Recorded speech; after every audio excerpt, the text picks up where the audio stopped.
नमस्कार प्यारे विद्यार्थियों, राजस्थान जी के स्टडी के नेट पर आपका बहुत बहुत स्वागत, हार्दिक अभिनंदन है। तो कैसे हैं आप सब।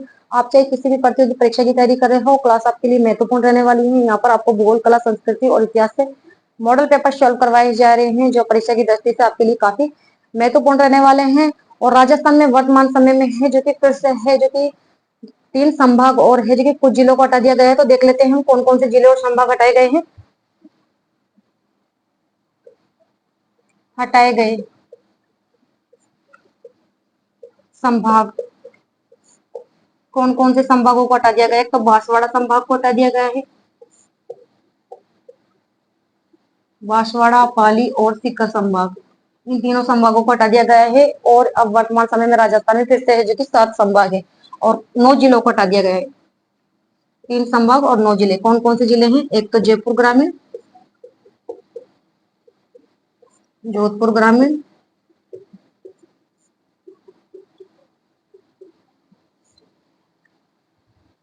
इसके अलावा अनूपगढ़, अनूपगढ़ को भी हटा दिया गया है। दूदू को भी हटा दिया गया है। गंगापुर सिटी, इसके अलावा केकड़ी, सांचौर, शाहपुरा, ठीक है, और नीम का थाना। तो राजस्थान में ये 9 जिले और 3 संभाग हटाए गए हैं। बांसवाड़ा, पाली और सीकर संभाग हटाए गए हैं। इसके अलावा 9 जिले, ठीक है, काउंट कर लीजिए आप। 1 2 3 4 5 6 7 8 9 जिलों को हटा दिया गया है। इस कारण राजस्थान में फिर से है जो कि 41 जिले और है जो कि 7 संभाग है, ठीक है। तो क्वेश्चनों में भी यहाँ से काफी है जो कि बदलाव हो जाएगा। तो देख लेते हैं आज का क्वेश्चन नंबर 1 हम, ठीक है।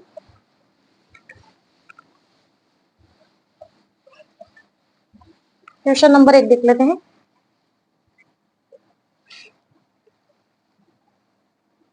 राजस्थान का नामकरण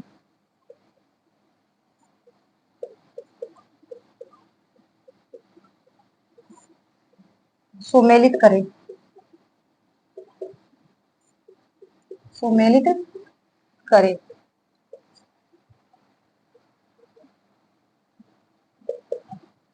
यहाँ पर आपको दे दिया गया है ऋग्वेद, मरुकांतर। डी ऑप्शन में आपको दिया गया है रामायण, राजस्थानी दिखते।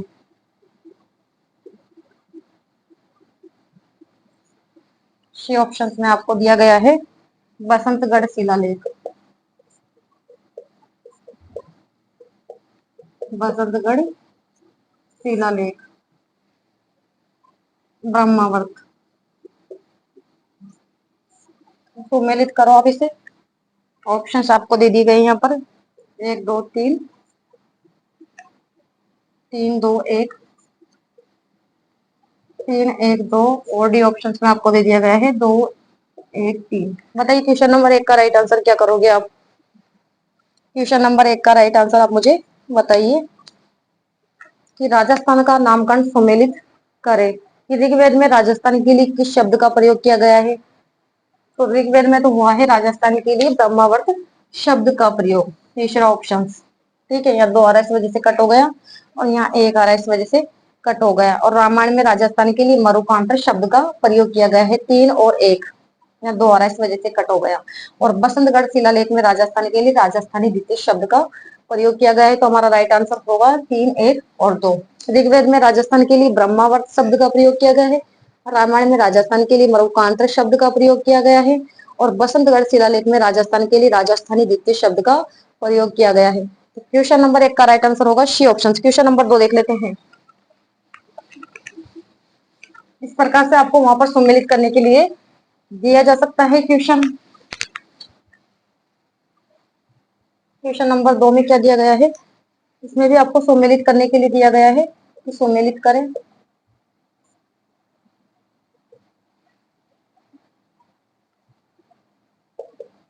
अंतरराष्ट्रीय सीमा 5920 किलोमीटर। अंतरराज्यीय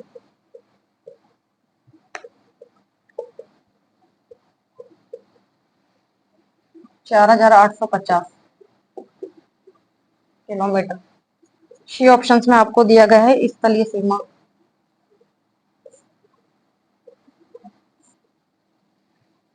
1070 किलोमीटर। तो आप इसे सम्मिलित करें। ऑप्शंस आपको दे दिए गए हैं 1 2 3। बी ऑप्शंस में आपको दिया गया है 3 2 1, 2 1 3। और डी ऑप्शंस में आपको दिया गया है 3 1 2। बताइए क्वेश्चन नंबर 2 का राइट आंसर। यहाँ पर आपको है जो कि अंतरराष्ट्रीय सीमा, अंतर्राज्यीय सीमा और स्थलीय सीमा सुमेलित करने के लिए दिया गया है। अंतरराष्ट्रीय सीमा की लंबाई कितनी है? 1070 किलोमीटर। ठीक है, तीसरा ऑप्शन। यहाँ 2 आ रहा है इस वजह से कट हो गया, और यहाँ 1 आ रहा है इस वजह से कट हो गया। अंतरराज्यीय सीमा की लंबाई आप सभी जानते हैं 4850 किलोमीटर है, 3 और 2। ठीक है, इसके अलावा स्थलीय सीमा की कुल लंबाई कितनी है? 5920 किलोमीटर। तो हमारा राइट आंसर होगा बी ऑप्शन। अंतरराष्ट्रीय सीमा की लंबाई 1070 किलोमीटर अंतरराज्य, ठीक है, और अंतरराज्यीय सीमा की जो लंबाई है 4850 किलोमीटर, और स्थलीय सीमा की लंबाई 5920 किलोमीटर। समझ में आया? अब अंतरराष्ट्रीय सीमा की लंबाई 1070 किलोमीटर कैसे है तो देख लेते हैं राजस्थान के नक्शे के हिसाब से। आपको समझ में आना अति आवश्यक है। ठीक है, तो राजस्थान से अंतरराष्ट्रीय सीमा लगाने वाले जिले कौन कौन से हैं? एक तो लगाता है श्री गंगानगर, ठीक है, बीकानेर, यानी पाकिस्तान के साथ लगने वाले जिले, जैसलमेर, इसके अलावा बाड़मेर, ये अंतरराष्ट्रीय सीमा बनाने वाले जिले हैं। तो आपको पता है श्री गंगानगर लगाता है 210 किलोमीटर की, बीकानेर की लगती है सबसे कम 168 किलोमीटर, और जैसलमेर लगाता है 464 किलोमीटर सर्वाधिक, और बाड़मेर बनाता है 228 किलोमीटर की। अगर आप इनका टोटल करोगे तो कितना हो जाएगा?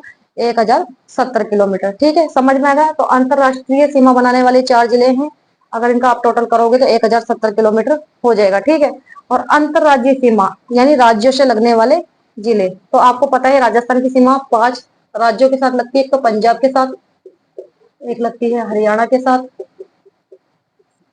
उत्तर प्रदेश के साथ, मध्य प्रदेश के साथ, और गुजरात के साथ। ये 5 राज्य लगते हैं।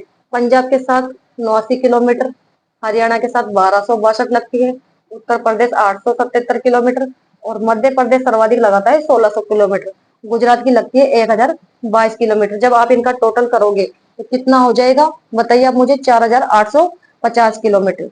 तो जब अंतरराष्ट्रीय और अंतरराज्यीय का आप टोटल करोगे तो कितना आ जाएगा? 5920 किलोमीटर। बात समझ में आ गई आपको कि अंतरराष्ट्रीय सीमा बनाने वाले जिले कितने हैं? 4 जिले हैं। कौन कौन से जिले हैं? श्री गंगानगर हो गए, बीकानेर हो गए, जैसलमेर और बाड़मेर। कितनी कितनी सीमा लगाते हैं? जब इनका काउंट करोगे आप तो कितना हो जाएगा? 1070 किलोमीटर। उसी प्रकार से अंतरराज्यीय सीमा बनाने वाले कितने राज्य हैं? 5 राज्य हैं।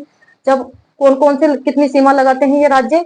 ठीक है, जब इनका आप पूरा टोटल करोगे तो कितना आ जाएगा? 4850 किलोमीटर हो जाएगा। ठीक है, जब आप इनका दोनों का टोटल करोगे तो कितना आ जाएगा? 5920 किलोमीटर। समझ में आई बात? तो क्वेश्चन नंबर 2 का राइट आंसर होगा बी ऑप्शन।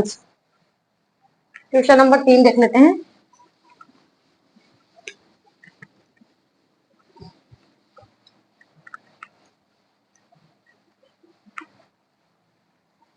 क्वेश्चन नंबर 3 में क्या पूछा गया है? इसमें भी आपको सुमेलित करने के लिए दिया गया है। सुमेलित करें। यहाँ पर आपको कुछ बालू का स्तूपों के नाम दे दिए गए हैं। अनु दे दे रही है, अनु दे दे रही है, बालू का स्तूप,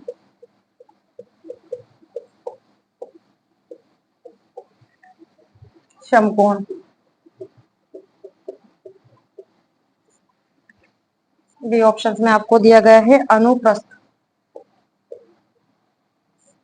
बालू का स्तूप, समानांतर,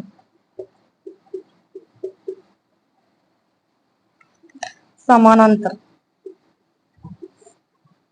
बालू का स्तूप।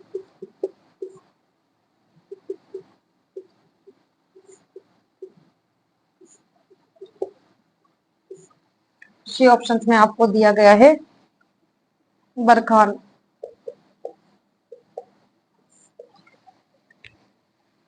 झाड़ियों के सहारे।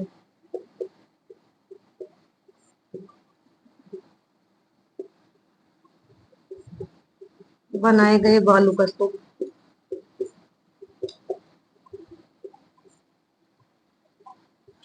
और डी ऑप्शन में आपको दे दिया गया है क्या, सब्र का बीज।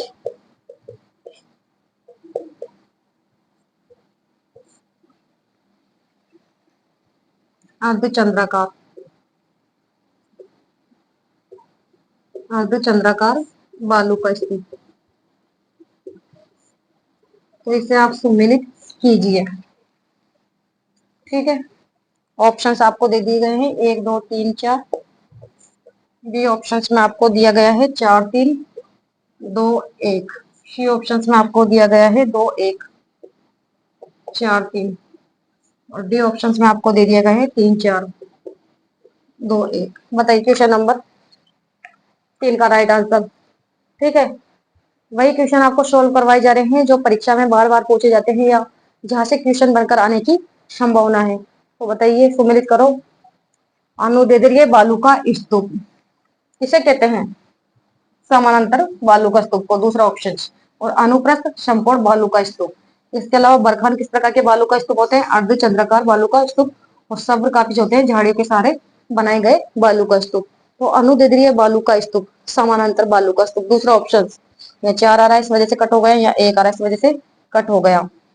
ठीक है, और यहाँ पर 3 आ रहा है इस वजह से कट हो गया। तो अनुदैर्ध्य बालू का स्तूप, समानांतर बालू का, दूसरा ऑप्शन। अनुप्रस्थ बालू का स्तूप, समकोण बालू का स्तूप, एक बरखान अर्धचंद्राकार बालू का स्तूप, चौथा ऑप्शन। और सब्र का भी झाड़ियों के सहारे बनाए गए बालू का स्तूप। हमारा राइट आंसर होगा सी ऑप्शन। ठीक है, और जो अनुदैर्ध्य बालू का स्तूप है, ठीक है, इसे कहते हैं, इसे और किस किस नाम से जाना जाता है, सी, या फिर इसे बोल दो पवनानुवृत्ति। पवनानुवृत्ति पूछा जा सकता है वहां पर, पवना अनुवृत्ति बालू का स्तूप का दूसरा क्या नाम है। और ऑप्शंस दे दी जाए आपको, अनुदैर्ध्य या अनुप्रस्थ। ठीक है, 4 ऑप्शंस आपको दे दी जाए तो आपको ध्यान में रखना है कि जो अनुदैर्ध्य बालू का स्तूप है इसे समानांतर या सीप या फिर बोल सकते हैं पवनानुवर्ती बालू का स्तूप, यही इसके अन्य नाम है। ठीक है, राइट आंसर हमारा होगा सी ऑप्शन। क्वेश्चन नंबर देख लेते हैं 4।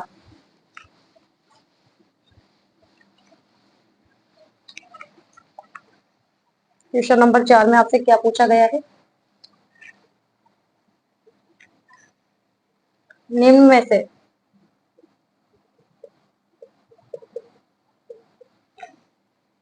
कौन सी नदी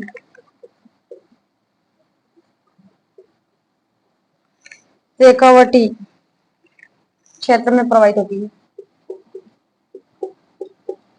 शेखावटी क्षेत्र में प्रवाहित होती है, प्रवाहित होती है। नाम दे दिए गए आपको यहाँ पर, काकनी। बी ऑप्शन में आपको दिया गया है कांतली। सी ऑप्शन में आपको दिया गया है बाणगंगा। और डी ऑप्शन में आपको दे दिया गया है गग्गर।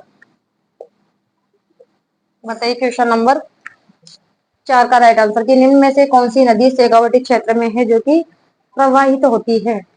तो शेखावटी क्षेत्र में प्रवाहित होने वाली नदी तो आपको दिखाई दे रही होगी इसमें, कौन सी नदी है, 4 ऑप्शन से। कौन सी नदी है, कांतली। ठीक है, शेखावटी क्षेत्र की सबसे लंबी नदी है कांतली। शेखावटी क्षेत्र में प्रवाहित होने वाली सबसे लंबी नदी, सबसे लंबी नदी। इसके अलावा देखिए पुंछ, राजस्थान में प्रवाहित होने वाली सबसे लंबी नदी आंतरिक अफवाह तंत्र की है। ठीक है, पुंछ राजस्थान में प्रवाहित होने वाली सबसे लंबी नदी, सबसे लंबी नदी आंतरिक अफवाह तंत्र की है ये, आंतरिक अफवाह तंत्र। क्वेश्चन बनकर आ सकता है कि आंतरिक अफवाह तंत्र की सबसे लंबी नदी जो पूर्ण रूप से राजस्थान में प्रवाहित होती है, तो कौन सी नदी है वह, कांतली। अगर क्वेश्चन बनकर आ जाए कि राजस्थान के आंतरिक अफवाह तंत्र की सबसे लंबी नदी कौन सी है, तो वो होगी गग्गर।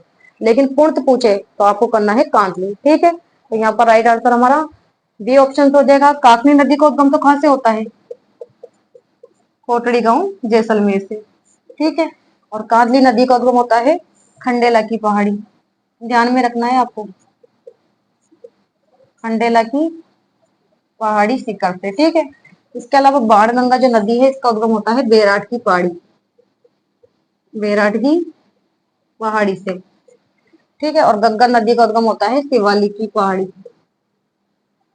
शिवालिक की पहाड़ी से। ठीक है, यहाँ राइट आंसर बी ऑप्शन होगा। क्वेश्चन नंबर देख लेते हैं 5।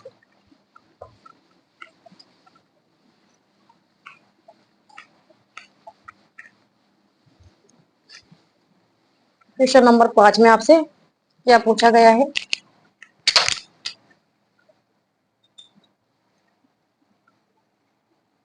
सुमेलित करें। यहाँ पर भी आपको सुमेलित करने के लिए दिया गया है।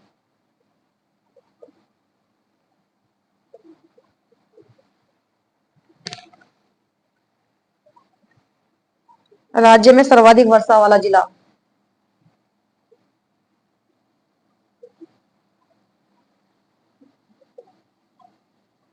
राज्य में सर्वाधिक वर्षा वाला जिला। ऑप्शंस दे दिए गए यहाँ पर आपको। सम, इसको भी आपको सुमेलित करने के लिए दिया गया है। राज्य में सर्वाधिक वर्षा वाला स्थान।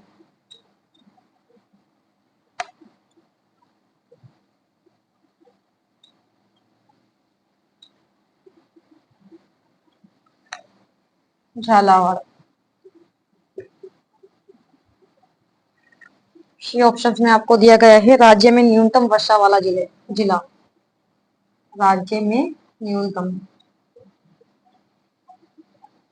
वर्षा वाला जिला।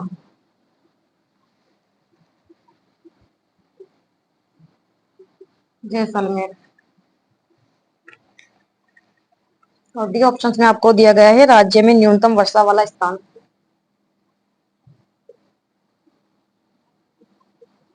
न्यूनतम वर्षा वाला स्थान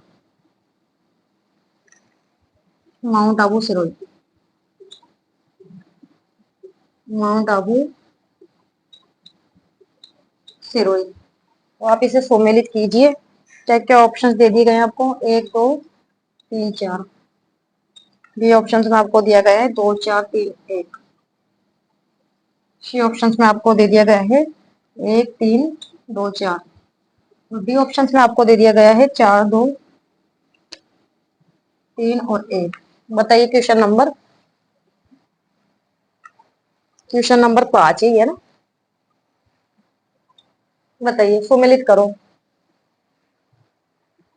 कि राज्य में सर्वाधिक वर्षा वाला जिला कौन सा है। जिला पूछ रहा है यहाँ पर। राज्य में सर्वाधिक वर्षा वाला जिला तो है झालावाड़। दूसरा ऑप्शन। एक आ रहा है इस वजह से कट हो गया, 4 आ रहा है इस वजह से कट हो गया। ठीक है, और यहाँ पर एक आ रहा है इस वजह से ये कट हो गया। राज्य में सर्वाधिक वर्षा वाला जिला तो झालावाड़ है। और राज्य में है जो कि न्यूनतम वर्षा वाला स्थान, क्या पूछ रहा है ये? राज्य में सर्वाधिक वर्षा वाला स्थान पूछ रहा है, तो वो है माउंट आबू सिरोही। चौथा ऑप्शन। ठीक है, 2 और 4। इसके अलावा राज्य में न्यूनतम वर्षा वाला जिला आपको पता है कौन सा है? जैसलमेर है। और राज्य में न्यूनतम वर्षा वाला स्थान है सम जैसलमेर। ठीक है, हमारा राइट आंसर होगा बी ऑप्शन। समझ में आया कि राजस्थान में सर्वाधिक वर्षा वाला जिला तो कौन सा है? झालावाड़ है।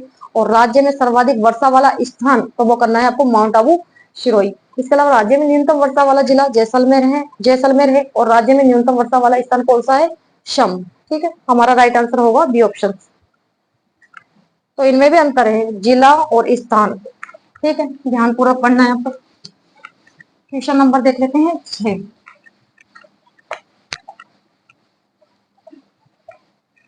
क्वेश्चन नंबर 6 में आपसे क्या पूछा गया है? निम्न में से कौन सा स्मारक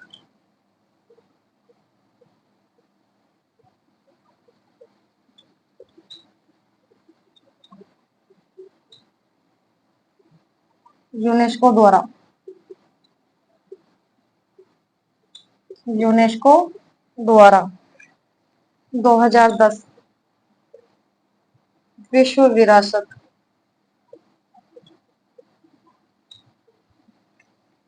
सूची में शामिल किया गया।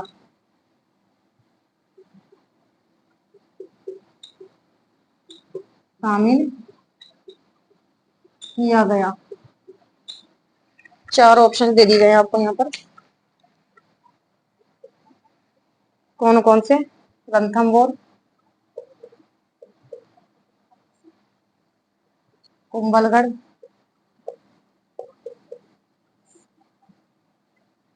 सी ऑप्शंस में आपको दिया गया है केवलादेव, और डी ऑप्शंस में आपको दिया गया है जंतर मंतर। बताइए क्वेश्चन नंबर 6, निम्न में से कौन सा स्मारक यूनेस्को द्वारा 2010 विश्व विरासत सूची में है जो कि शामिल किया गया? तो आपको पता है कि 2010 में है जो कि विश्व विरासत की सूची में किसे शामिल किया गया था? जंतर मंतर को। ठीक है, जयपुर के जंतर मंतर को शामिल किया गया था। इसके अलावा 2010 में एक तो जंतर मंतर को ध्यान में रखना है आपको। इसके अलावा कालबेलिया जो नृत्य है, कालबेलिया नृत्य, इन दोनों को है जो कि 2010 की सूची में शामिल किया गया था। लेकिन 2013 में राजस्थान के 6 किलों को है जो कि विश्व विरासत की सूची में शामिल किया गया था। कौन कौन से किले थे वे? 6 किलों को विश्व विरासत की सूची में शामिल किया गया था। कौन कौन से किले थे वे? तो कुंभलगढ़ था, कुंभलगढ़, रणथंभौर, चित्तौड़गढ़, चित्तौड़गढ़, आमेर, गागरोन और जैसलमेर का दुर्ग। इन 6 किलों को शामिल कर लिया गया था। ठीक है, समझ में आया? तो राजस्थान में 2010 की सूची में एक तो जंतर मंतर को और कालबेलिया नृत्य को शामिल किया गया था। 2013 की सूची में 6 किलों को शामिल किया गया था। कौन कौन से किले थे? रणथंभौर, कुंभलगढ़, चित्तौड़गढ़, आमेर, गागरोन और जैसलमेर का दुर्ग। ठीक है, क्वेश्चन नंबर 7 देखते हैं। यहाँ से भी क्वेश्चन बनकर आता है।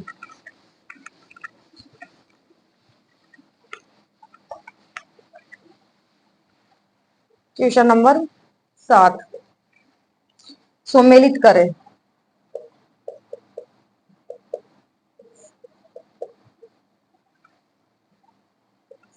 यहाँ पर आपको मेलों के नाम दे दिए गए हैं। बाणगंगा मेला, बाणगंगा मेला, चैत्र अमावस्या। बी ऑप्शंस में आपको दिया गया है गोगा जी मेला,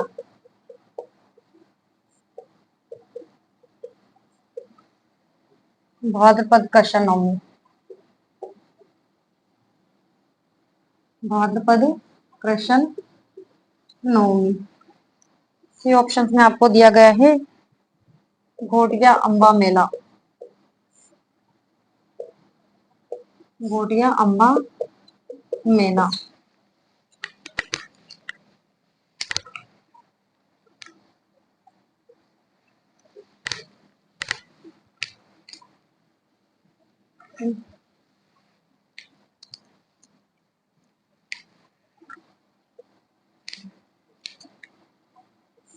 घोटिया अंबा का मेला दे दिया गया है आपको वैशाख पूर्णिमा। और डी ऑप्शंस में आपको दिया गया है शीतला माता मेला,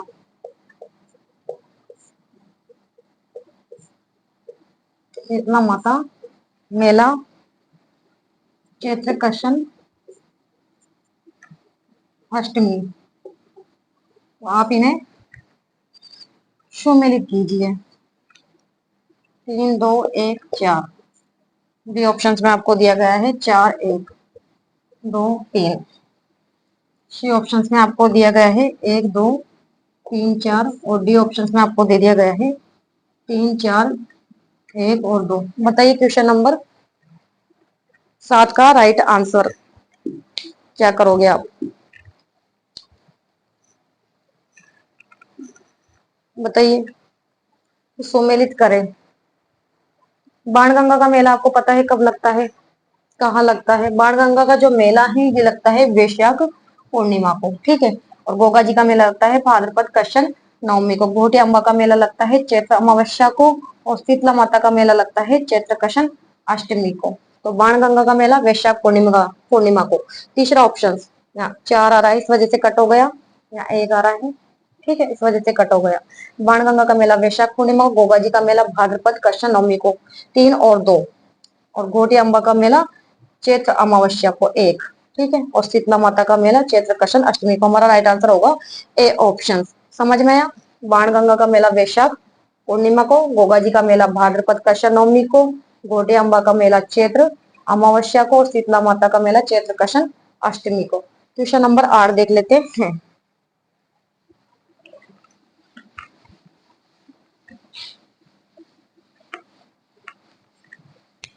राजस्थान के त्योहार वाला टॉपिक तो मैंने आपको कंप्लीट करवा दिया है, लेकिन राजस्थान के जो मेला वाला टॉपिक बच रहा है वो भी मैं आपको कंप्लीट करवा दूंगी। क्वेश्चन नंबर देख लेते हैं 8। राजस्थान की वैष्णो देवी है।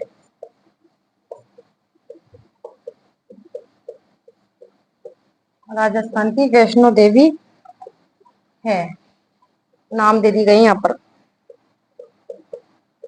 तनोट माता, अर्बुदा माता,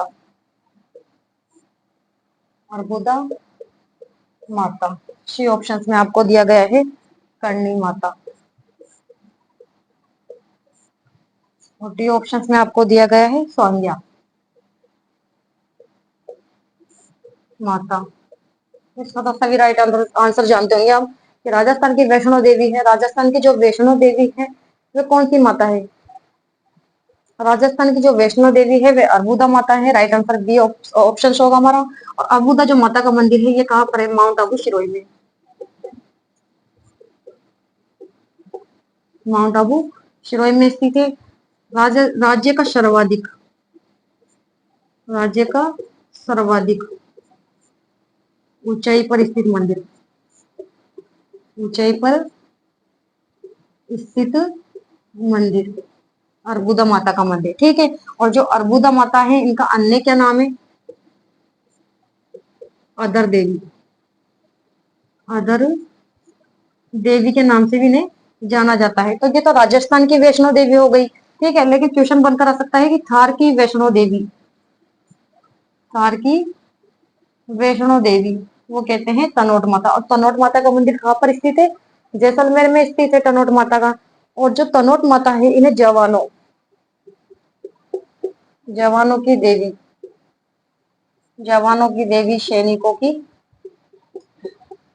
देवी भी कहा जाता है, ठीक है। इसके अलावा जो तनोट माता है इन्हें रुमाल की देवी भी कहा जाता है। क्वेश्चन बनकर आ सकता है कि रुमाल की देवी किस देवी को कहा जाता है?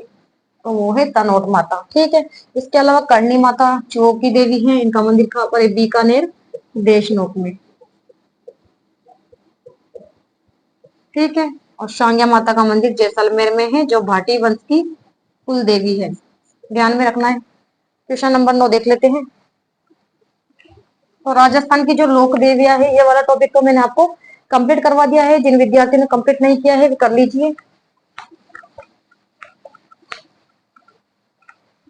क्वेश्चन नंबर देखते हैं 9, क्या पूछा गया है? सुमेलित करें।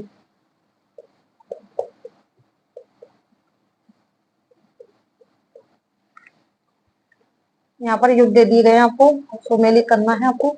खातौली का युद्ध,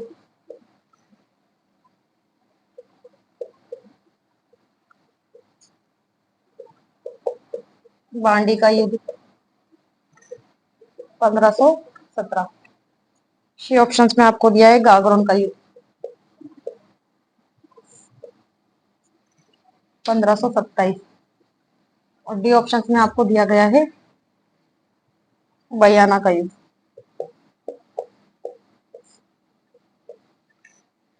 1519। तो सुमेलित कीजिए आप इसे।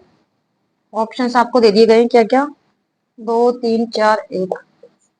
बी ऑप्शंस में आपको दिया गया है 2 1 4 3। सी ऑप्शंस में आपको दिया गया है 4 3 2 1। और डी ऑप्शंस में आपको दे दिया गया है 3 4 3 2 4 1। बताइए क्वेश्चन नंबर 9 का राइट आंसर क्या करोगे आप। इसको सम्मिलित करें। इस प्रकार से युद्धों के बारे में भी पूछा जा सकता है। तो खातौली का युद्ध कब हुआ था? खातौली का युद्ध तो हुआ था 1517 में।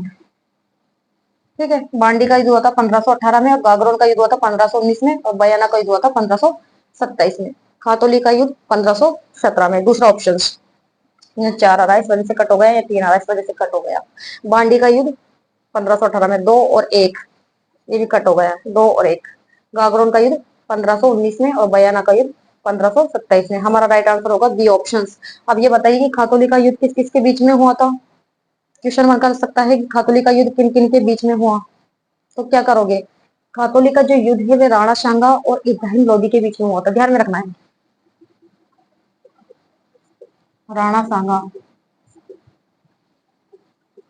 इब्राहिम लोदी, इन दोनों के बीच में हुआ था। ठीक है। बांडी का जो युद्ध है ये भी राणा सांगा, इब्राहिम लोदी, इब्राहिम लोदी के बीच में हुआ था। ठीक है। इसके अलावा जो गागरोन का युद्ध है ये भी राणा सांगा, राणा सांगा और महमूद खिलजी द्वितीय के बीच में हुआ था। ठीक है। इसके अलावा जो बयाना का युद्ध है ये राणा सांगा और बाबर, ठीक है, इनके बीच में होता है। तो इस प्रकार से याद रखना है आपको कि खातौली का युद्ध किस किस के बीच में हुआ। तो राणा सांगा, इब्राहिम लोदी। बांडी का युद्ध भी राणा सांगा, इब्राहिम लोदी के बीच में। इसके अलावा गागरों का युद्ध है ये किसके बीच में हुआ, राणा सांगा और महमूद खिलजी द्वितीय के बीच में। और बयाना का युद्ध बाबर और राणा सांगा के बीच में। ठीक है। तो युद्ध कब हुए तथा किन किन के बीच में हुए। क्वेश्चन नंबर देख लेते हैं 10। यहाँ पर हमारा राइट आंसर बी ऑप्शन होगा। ठीक है।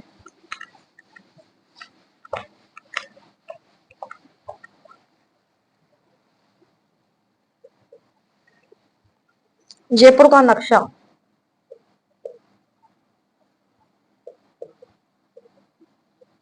जयपुर का नक्शा किसके द्वारा तैयार किया गया, किसके द्वारा तैयार किया गया। यहाँ पर आपको दे दिया गया है ऑप्शन विद्याधर भट्टाचार्य।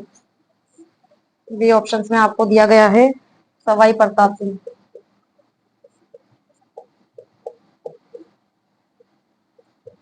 और सी ऑप्शन में आपको दे दिया गया है राम सिंह द्वितीय। और डी ऑप्शन में आपको दे दिए गए हैं सवाई जयसिंह, सवाई जयसिंह। तो बताइए क्वेश्चन नंबर 10 का राइट आंसर आप क्या करोगे कि जयपुर का नक्शा किसके द्वारा तैयार किया गया था। सिंपल सी बात है, जयपुर का जो नक्शा है वे विद्याधर भट्टाचार्य के द्वारा है जो कि तैयार किया गया था। यहाँ राइट आंसर हमारा ए ऑप्शन हो जाएगा। सवाई प्रताप सिंह के द्वारा तो हवा महल का निर्माण करवाया गया था। ठीक है। 1799 में। और इसमें 5 मंजिल है। कौन कौन सी मंजिल है, प्रताप मंदिर, रत्न मंदिर, विचित्र मंदिर, सूर्य मंदिर और हवा मंदिर। राम सिंह द्वितीय के द्वारा है जो कि अल्बर्ट हॉल की नींव रखी गई थी। ठीक है, ध्यान में रखना है। अल्बर्ट हॉल की नींव किसके द्वारा रखी गई थी, राम सिंह द्वितीय के द्वारा। और किसके द्वारा उद्घाटन करवाया किया गया था अल्बर्ट हॉल का, तो आपको ध्यान में रखना है माधो सिंह द्वितीय। उद्घाटन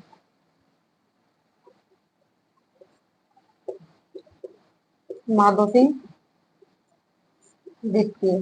ठीक है। इसके अलावा है जो कि सवाई जयसिंह के द्वारा तो आपको पता है जयपुर की स्थापना की गई थी। कब की गई थी, 1727 में।